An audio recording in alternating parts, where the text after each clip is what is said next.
parada aí para vocês. Bom dia. Bom, galera, meu nome é Fernando Mercedes e vim aqui hoje para falar sobre análise de executável.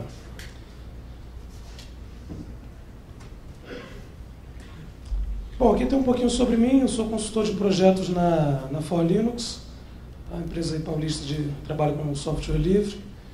E tem mais algumas coisas aí, umas letrinhas e tal, nada muito importante. A agenda que a gente vai seguir aqui é, primeiro, entender o que é um analisador, né, o que ele faz, o que existe em analisadores. Na sequência, o executável, que é o objeto fim aí que o analisador vai trabalhar.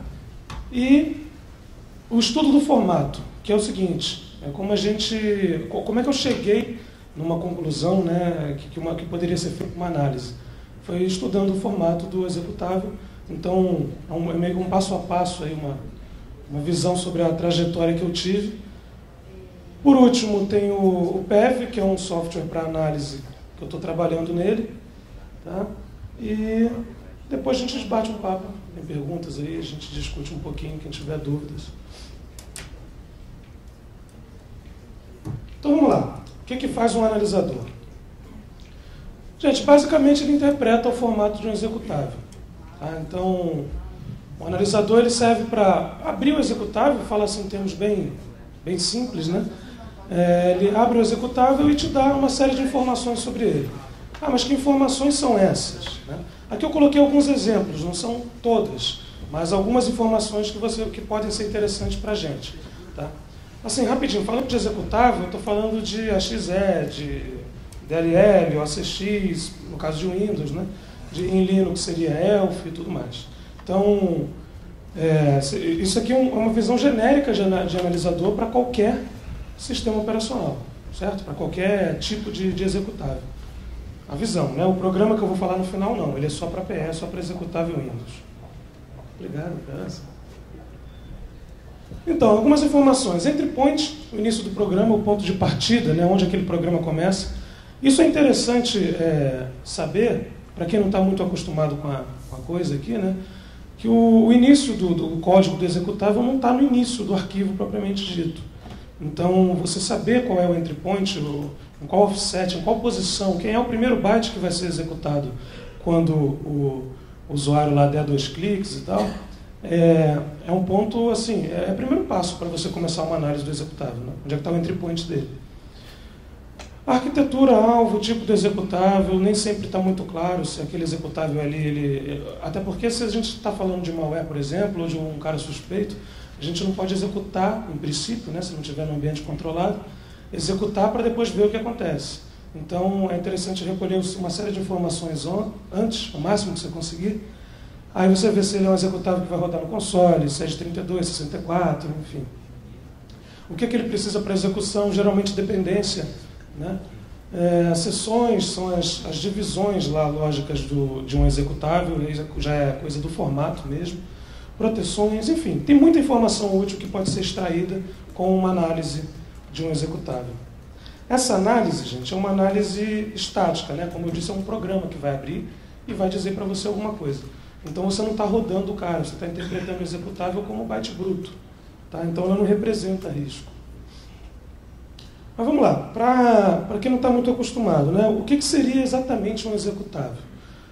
Bom, ele não passa de um monte de bits, né? Um arquivo binário tem um monte de bits, como qualquer outro arquivo, o MP3, o JPEG, enfim, qualquer outra coisa. A diferença está na forma como a gente interpreta.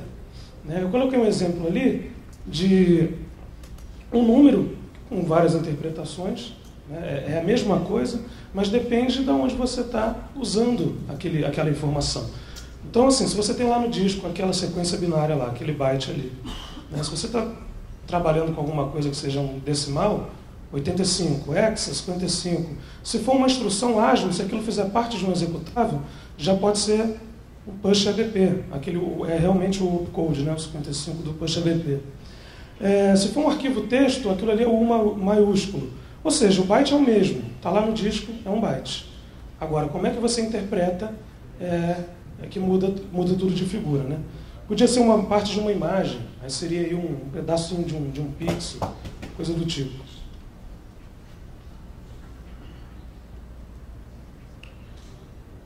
Bom, um pouquinho mais do executável, né? Além do código, tem algumas informações que são justamente essas informações que o analisador é interessante que ele veja, né? E que vai facilitar a vida de quem tiver, até mesmo desenvolvedor, né? No nosso caso aqui para analista de segurança, pesquisador, enfim, curioso, o que você quiser, né? Essas informações são assim, essenciais para o SEO poder carregar o cara. Porque não basta, você criou lá um programinha, né? Um printf, um hello world qualquer. Ele tem, ali você escreveu 1, 2, 3 linhas de código e compilou, sendo que nele tem uma série de outras informações lá, que não é só o que você colocou, né? E tem código também.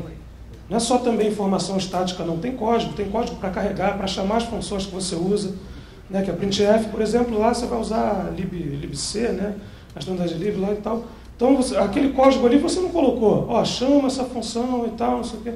Você só colocou lá, ó, include, printf, certo? Então, todo aquele código lá o compilador coloca para você.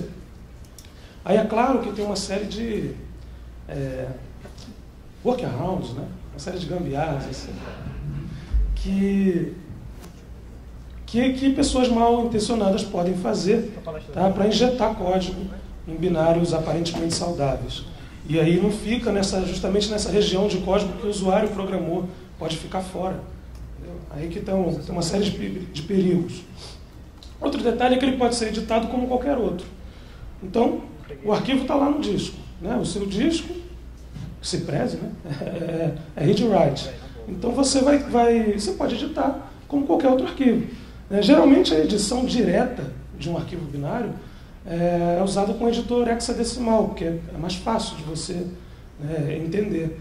Agora, se você vai editar código exatamente, aí já vai para um disassembly, que aí o editor hexa já fica meio impraticável. E ó, chegou o tweet. Deixa ali, é bom que o pessoal lê. Bom, todo executável possui um formato, uma especificação. Na realidade, todo tipo de executável, né? Então, no caso do Windows, o formato PE, a Microsoft tem uma especificação, tá, que está no site dela lá, é livre e tal, para você pegar e ler e tal, que os compiladores que geram executáveis precisam seguir para que esse executável seja válido no sistema. Certo? É baseado nessa especificação que o analisador é criado. Aqui tem os links ali, está linkado ali, depois se quiser pegar o slide, da especificação do formato ELF, usado aí no Unix, Linux, etc., e do formato PE. Vamos seguir com o estudo. Então é o seguinte, existem várias formas de fazer, né, resolver o mesmo problema. Outro tweet. E a forma que eu escolhi, na realidade eu não sei se é a mais certa, se foi a mais rápida, se foi a mais... Pô, o pessoal não para de twittar. Agora, né, cara? Os caras vão te trollar agora. Vou deixar aqui. Os caras vão te trollar, não tem jeito. A forma mais otimizada, eu não sei qual é. Mas essa aqui deu certo, tá? Eu fiz o seguinte. Baseado na documentação, né, a ideia que eu tive foi de buscar os campos do executável, tá? E começar a imprimir na tela. Só que é o seguinte, quando você está trabalhando dentro do Windows, obviamente a API do Windows já te fornece uma série de funções para você fazer isso. Então você não precisa ficar preocupado em ficar olhando muito a documentação e tal. Só que a ideia aqui era fazer um analisador que fosse livre e fosse multiplataforma. Então não tem uma API do Windows, né, fora do Windows. Tá? Então é por isso que eu precisei ir na documentação e fazer a reimplementação praticamente aí de tudo que eu precisava. Manda mais texto, cara, vai ficar maior. Vai estar lá, olhando para baixo, tweetando, cara. E não sabe o que eu estou falando com ele, tá vendo? Então vamos lá, digamos que a documentação especifique o seguinte. Um arquivo PE válido começa com um campo de 2 bytes, ou seja, o primeiro byte lá do cara, né, o primeiro e o segundo byte do arquivo mesmo. Aí é realmente o primeiro, lá no topo. Precisa ser 4D e 5A, primeiro e segundo byte. Tá? Nesse caso aí, inclusive, essa é uma diretiva válida, né, real. É uma suposição, assim, mas enfim, a Vera é isso mesmo. O que você precisaria fazer, né, para começar a construção de analisador? Pô, de cara, validar isso. Lê 2 bytes do cara. Se os 2 bytes não são aquele ali, você já diz que é inválido, certo? Isso aqui, inclusive, é um trecho do próprio softwarezinho que faz essa análise. Então, aqui eu testo. Naquele caso, o 4D5A é MZ, né? Então, aqui, mais uma vez, para forçar aquela representação, você pode representar de várias formas.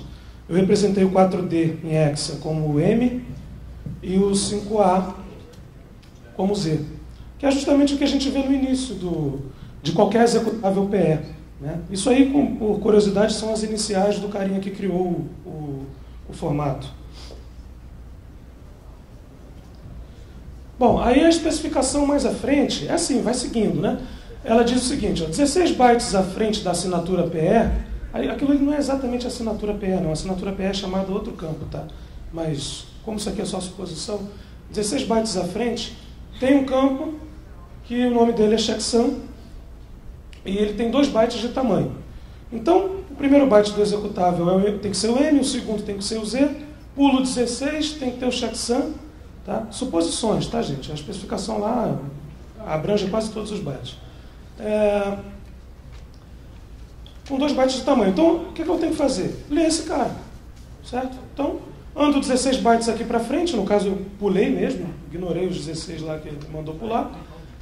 Li aqui para um checksum, 2 bytes de tamanho, e printou na tela. Tá? Esse é o básico. Você está lendo de acordo com que a documentação está especificando, você está lendo tudo que ela está mandando ler, dos tamanhos exatos que ela está mandando ler, e você está dando printf. Então, na prática, aí, o analisador, pelo menos o que eu fiz é um grande conjuntão de printfs. Agora, para facilitar, né, um pouquinho, porque isso aí também seria uma coisa bem... Não são 1 ou 2, 3 campos, são centenas de campos. Tá? E são centenas de cabeçalhos que cada um deles... Perdão, centenas não, mas são dezenas de cabeçalhos e cada um deles tem centenas de campos, dezenas, enfim. Para facilitar, o Windows já vem, né, com os compiladores lá e tal, a gente já tem o Windows.h nos compiladores para Windows, certo? Esse carinha aqui não existe no Linux, né? Mas isso foi uma questão de pegar esses structs aqui que já tem definido nele e colocar lá, tá? Aqui é o seguinte, isso aqui, por exemplo, é um dos campos, esse aqui é um struct real mesmo. Image file reader, um dos cabeçalhos. Então aqui tem campo, tem 1, 2, 3, 4, 5, 6, 7 campos. Certo? Cada campo aqui tem um tamanho. Aqui tem 2 dword, né? 3 dword e 1 word. Certo? Então é definido aí o word, o byte, dword, o double word, por aí vai. Você define em cima qual o tamanho que vai ser, aí depende também de arquitetura, enfim. São detalhes aí que são tratados via código. Mas o básico é isso aqui que você tem que implementar. Na hora de você ler o código, lá no código para poder ler o binário, o que você faz? Se esse cara aqui, vamos supor que começasse no 10º byte de um executável. Então no 10º byte começa esse cabeçalho, essa estrutura. Certo? O 10º byte, no caso, é o primeiro byte aqui do meshing. Não é isso? O primeiro byte aqui do primeiro campo. Né? Porque não tem nenhum título, digamos assim, no cabeçalho na prática. O título só existe aqui. Eu mando ler. Isso aqui tem, por exemplo, vou chutar aí 32 bytes. É só mandar ler 32 bytes no seu programa e depois você printa campo a campo aqui. Isso aqui já está em struct, né? No caso, como eu trabalhei com C, foi só usar struct mesmo. Depois de ler a estrutura, o analisador deve dar a opção de mostrar, esse deve aqui, né, é discutível, né? Isso é uma suposição, a opção de mostrar valores de campos para o usuário. Então, quer dizer, qual o campo que o cara quer? Quer esse, quer aquele, quer tudo? Qual cabeçalho você quer ver? Por aí vai. Aí sim entra a parte mais legal, né? Porque do que só ficar dando printf nas coisas. Cada campo ali tem, obviamente, um significado que vai estar lá na documentação. Agora, é possível detectar proteções, packer, crypter, uma série de coisas que estão no executável que eles vão estar identificados em algum lugar daqueles campos, geralmente nas seções, tá? Que é um cabeçalho mais lá para frente, aí, fora desses de informações, são mais no início. E tem muito mais informação aí dentro de um executável. A ideia é só fazer a interpretação dos dados. Bom, vou mostrar aqui um exemplo do PEV, desse analisador PE aqui. Falar um pouquinho dele. Ele é software livre, tá? Isso eu prezo muito, gosto muito de falar, porque analisador de executável existe, tem um monte. Tá? Quem já trabalhou e já analisou, sabe. Tem PE Explorer, PE-ID, o antigo PE-ID, mas que reina até hoje, né? Tem analisador de PEC, DG PEC Detector, tem um monte para Windows. Tá? Mas eu ainda não tinha visto nenhum livre, tá? Ou seja, eu queria ver como é que os caras fazem, né? Mas eles não me disseram, porque está tudo fechado. Então eu fiz desse jeito, de repente eles fazem de uma maneira muito mais simples, né? E eu escrevi um monte de código à toa. Mas, enfim, como o código é fechado, eu não consegui olhar. Eu não tinha visto nenhum livre, tá? E não tinha visto nenhum multiplataforma também. Tá? Porque eu sou usuário de Linux, então, às vezes eu me deparo lá com um binário que chega, uma coisa por e-mail, qualquer coisa que eu quero analisar. O cara é de Windows, né? Eu teria que rodar um Wine ou carregar uma VM e tal. Então, eu achava legal ter uma ferramenta que você pudesse, ali mesmo no Linux, no ambiente que você está, na sua zona de conforto, já conseguir uma série de informações interessantes. Claro que você não vai rodar o cara, né? Aí você já precisaria de um Wine ou alguma coisa assim. Mas você consegue desassemblar, você consegue fazer uma série de coisas, tudo estático. Com suporte a PE32+, que são os executáveis de 64 bits nativos da Microsoft, do formato Microsoft. Eu acho que eu vi 2 analisadores para Windows que tem o suporte, sendo que um era pago. Tá? Porque, eu não sei porquê, mas os analisadores que eu conheço de Windows, eles meio que pararam um pouquinho assim no tempo. Então, como o PE32+, né, está começando a popularizar agora, até o Windows 64 ainda vem com alguns carinhas, né, de 32, a galera instala ainda muita coisa e tal. Mas a gente já viu vírus aí de 64 bits, né, nativo, então já é algo a se preocupar. Imprime todos os cabeçalhos do PE, isso aqui todo mundo faz. Tá? Isso aqui eu não sei, eu não achei nenhum que fazia, certo? Eu decidi implementar também nesse aqui, mas eu realmente não vi nenhum que fazia isso, que é a detecção de TLS callback. TLS callback é claro para todo mundo? Não? Tá. O executável PE tem várias seções, né? Então, digamos assim, tem uma seção lá chamada data. O que fica dentro da seção data? Dados. Difícil essa, né? A seção data fica lá uma série de dados que você colocou no teu programa, tipo constante, alguma coisa assim. Eu não sei exatamente para onde vai cada coisa, tá? Isso aí varia, o compilador altera tudo. Mas, enfim, a ideia é que seção data não tem código. Né? Tem a seção .text, que geralmente é a que tem o código do programa. Tem uma seção chamada TLS Callback. TLS é Thread Local Storage. Ou seja, é uma seção especial para você gravar, o compilador, no caso, né, quando você está trabalhando com um multithread, fazendo um software multithread, para o compilador gravar informações ali, é um espaço para as threads compartilharem, tá, informações. Ou seja, variável que vai persistir entre todas as threads, né, seria tipo um global e tal. Vai ficar nessa seção. Até então, isso é um recurso, né, um recurso, digamos assim, natural, um recurso sério do formato. Mas ele tem ainda uma diferençazinha assim, uma coisinha a mais, que é o callback. O que acontece? Dentro dessa TLS você consegue chamar funções. Dentro dessa seção TLS você consegue colocar chamadas a funções. Até mesmo fora. O formato realmente está lá, o padrão, mas o compilador às vezes faz de forma diferente e a coisa acaba funcionando. E o grande problema é o seguinte, isso aí é executado antes do início do código. Sacou? Ou seja, antes do entry point, antes de chegar na seção text, a TLS, tá? Essa área de TLS, ela é lida antes. Se tiver uma chamada função lá, essa chamada função roda antes do início do código. Então é o seguinte, o que eu estou tentando dizer? Você fez um programa Hello World, beleza? Depois você injetou código na TLS. Aí o cara, por exemplo, abriu o teu programa Hello World num debugger. O que o debugger tenta fazer já para te facilitar? De primeira, ele tenta achar o entry point. Não é? Você abre um executável no debugger, ele vai direto para a primeira instrução. A maioria, pelo menos. Isso com configuração padrão, dá para mudar. Quando ele chega nessa primeira instrução, você está lá tranquilão, né? Pô, não rodou nada, beleza.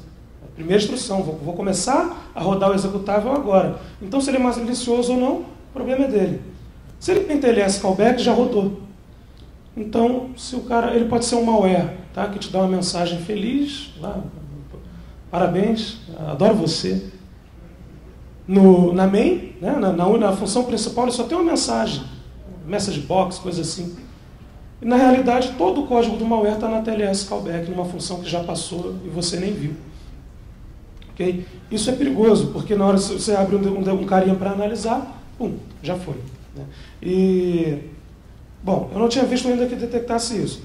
A SLR, DEP, NX, também vai demorar um pouquinho mais para explicar e tal, são recursos também que podem ser utilizados aí principalmente a SLR, no caso, né, por criadores de malware.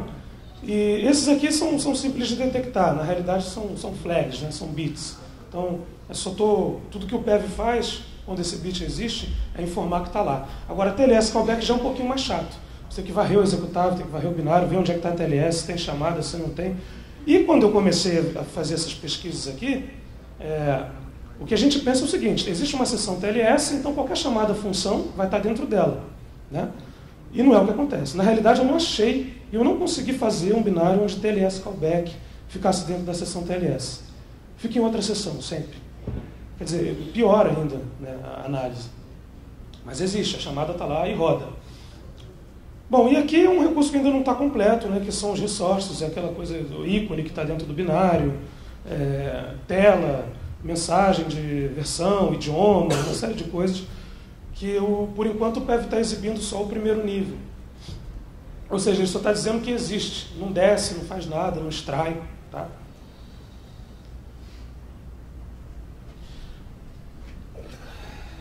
Aqui é uma telinha dele. O menos C é o Coffee Reader. Se eu não me engano, é aquele primeiro cabeçalho que a gente viu lá, o grandão. É esse mesmo, aqui começava com o meshing, né, de 7 campos.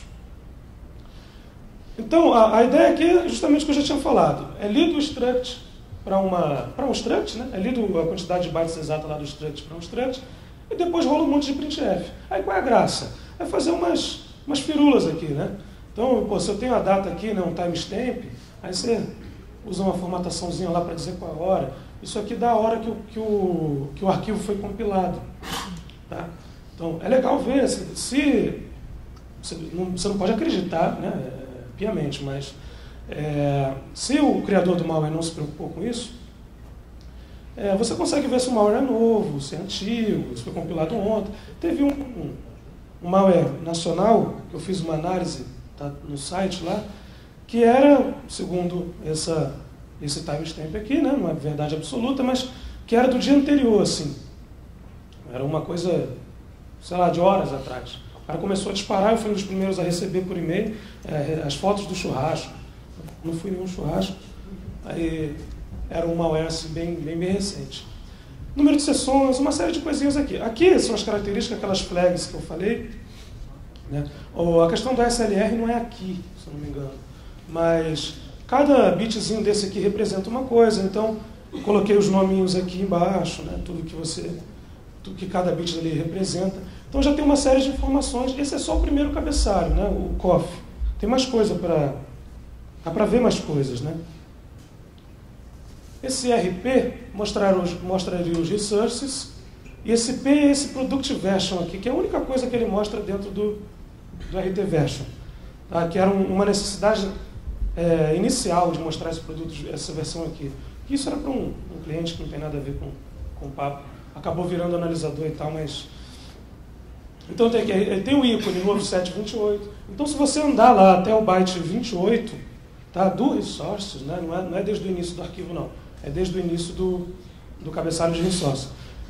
Aquele byte 28 ali é o primeiro byte de um ícone. Certo? Vai estar lá um header de um ícone. Então, assim, depois, para extrair esses caras aí, se for o caso, é relativamente simples. Né? Depois tem um group icon, ok, versão, e todos os resources que apareceriam aí. Bom, esse aqui já é um outro cabeçalho, é o optional. É muito legal esse cabeçalho, tem uma série de informação boa. Eu fiz um pipe aqui para Red porque é grande demais. A galera fala japonês, é um dito. Aqui está o tipo de executável, né? No caso PE32, se fosse 64 teria um mais. Aqui ó, o tamanho da seção code, aquela que a gente falou que a parte do código, data, BSS, entry point, ou seja, você já pega o entry point aqui onde ele começa. É claro que não dá para acreditar em tudo, né? Às vezes o entry point aqui é falso, né? E aí você tem técnicas também para detectar entry point falso. Okay? Isso aí são todos, de repente, uns to-do daqui para frente. Falando neles, detecção de packers é algo que é uma ideia que a gente quer implementar. Sim, eu estou falando mas eu não faço sozinho, né? Claro. O software é livre, então tem apoio, tem colaboração, tem a galera da faculdade lá fazendo, então é uma equipe. Detecção de packers, a gente quer colocar. Provavelmente vai usar a base do PID, que já está pronto, um TXT, e aí incrementa. Tá? É uma coisa também que não é tão complicada assim. Desassembly de sessão, tudo isso aqui dá para fazer com ele estático. Né? Desassembly de sessão, às vezes é interessante você pegar uma sessãozinha, tipo uma TLS callback, né? Você viu que tem TLS callback, o cara já mostrar o desassembly ali. Tá? Mas é um desassembly básico, não tem API, não tem nada, mas você consegue fazer uma coisinha legal. Formatação de saída, porque a saída dele está toda cheia de tab, então é um negócio meio noob, né? Tab para lá, tab para cá, então quem quiser fazer um script, uma coisa para poder pegar essa saída aí, tem que rolar um SED da vida TR, né? Aquela galera lá do Bash. Extrair os resources, que é legal, ou não. Né? Por que você vai querer o ícone de uma malware? Bom, não sei. Aí é cada um na sua. Imports e exports, essa é uma parte legal, que são todas as chamadas de função que o malware ou o arquivo suspeito, né, vai fazer. Export geralmente não tem nenhum, né? Porque, para que ele vai servir de export, tá? Mas, enfim, ataque tem de tudo quanto é jeito, né? Então não dá para nem dizer, de repente já rolou ataque aí com o malware exportando função e eu não estou sabendo. Detecção de compilador, detecção de idioma do binário, geralmente pelo compilador consegue pegar alguma coisa. O cálculo de CRC, strings choreada, é maneira essa palavra, né? Choreada, vou chorear.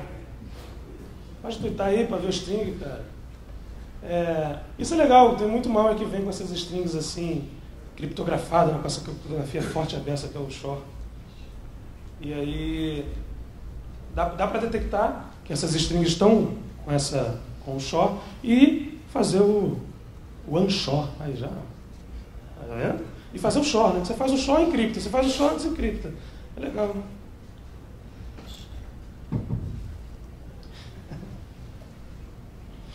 Bom, essa apresentação, gente, ela é baseada num paper que eu escrevi, chamado, com o mesmo título, né? Construindo analisadores executáveis. Ele é bem mais detalhado, né? Vai ali passo a passo mesmo, fazendo toda a... Eu só não coloquei passo a passo todos os campos da documentação, porque realmente não precisa. Mas ele é bem mais detalhado do que a apresentação, claro, questões de tempo. Né? O site, o template foi desse cara aqui, não sei quem é, mas ele fez o template.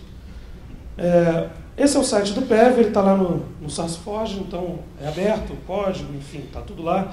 Tem pacote para Debian, tem RPM também, tem para Mac, o Gustavo fez, o Robertux, o menino careca que estava aqui.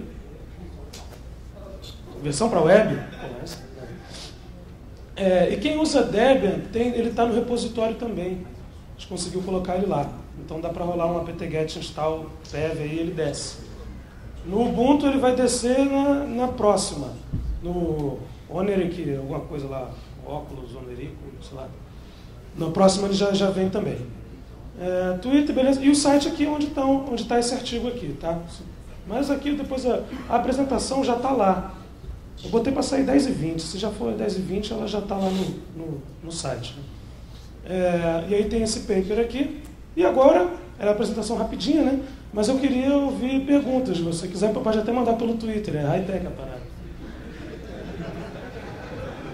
Quem é tímido, né? Quem é tímido manda pelo Twitter.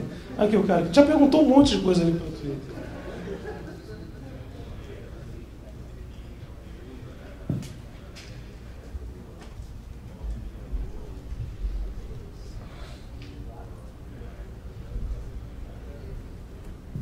Tem aqui, ó. Tá no Está aqui no to-do.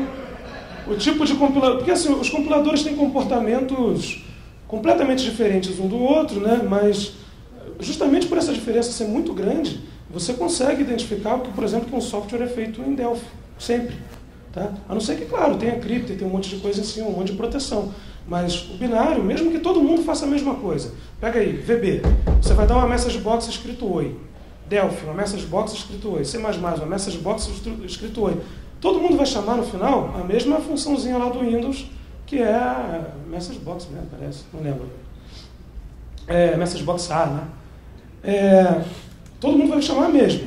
Só que assim, todo aquele, não é lixo, né? Mas todo aquele inchaço de código antes da chamada da função, o compilador de Delphi vai fazer de um jeito, ele começa lá com RTF-main, TF-main, alguma coisa assim. O de VB. O de VB, na realidade, chama tudo para aquela MS VB660, não sei o que lá, DLL. Ali tem tudo. Até short o VB não faz. VB, na realidade, é um script, né? Que usa tudo daquela DLLzinha. Então, assim, você consegue dizer qual foi o compilador por uma análise mesmo estática. Não precisa carregar o cara. Versão também. É só analisar o comportamento. Versão também dá para dizer Delphi 5, Delphi 6, Delphi, sei lá, às vezes tem que dar um chute, né? Acima de 7, por aí vai. Mas dá para chegar bem próximo do exato. Mole. Aí, ó. Se ferrou nessa, hein? Gente, mais perguntas? Pergunta aí. Tem versão web? Não tem versão web. Dá para fazer um CGI, né? Com um C lá e botar web. Quem quiser, né? Quem não tiver nada para fazer melhor no fim de semana. Onde eu vou ler, né?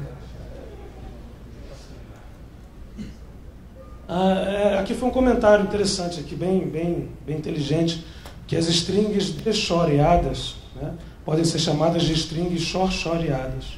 Vou passar aqui para mim. Não, legal, gostei disso. Perguntas? Ninguém mais? Então, beleza. Vou encerrar, então, gente. Muito obrigado.